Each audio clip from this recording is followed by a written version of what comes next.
September 1981 issue of Science Digest, and it's entitled Black Kings in Ancient America. You and some other black scholars believe that these people, African people, came to this continent before Columbus. We don't believe, we know. How do you know? What evidence? The evidence is there. For example, when you go to Central America, the Yucatan Peninsula, and at Ecuador and places like that, they have caches of Carthaginian money found 200 feet down in the ground, meaning that they were pluvial disruptions, and those money was buried. So it indicates a period of time at least. From that, when you look at the stratas, you could tell the period of time in which they've been here. And when you're talking about Carthage, you're talking about at least 212 BC, when Carthage was finally destroyed by the Romans.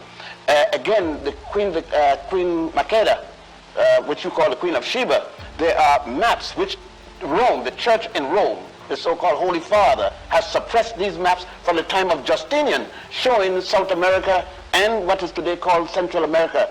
The maps there, and Makeda goes back to at least 892 BC. Before Christ. Before the Let me point out another thing, just from the same article. I don't know if we can see this on television.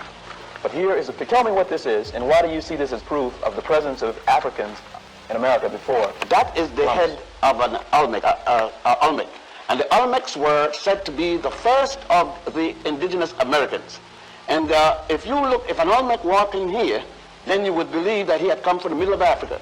And there is no doubt about it that all of the writers prior to racism admitted that the Olmecs were in fact Africans who had come across here.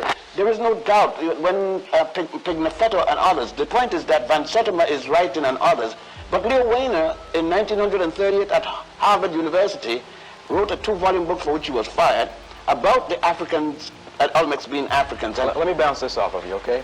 You take the same statue. You say that they're obviously black features, thick lips, broad nose. The stereotype. Okay, the stereotype.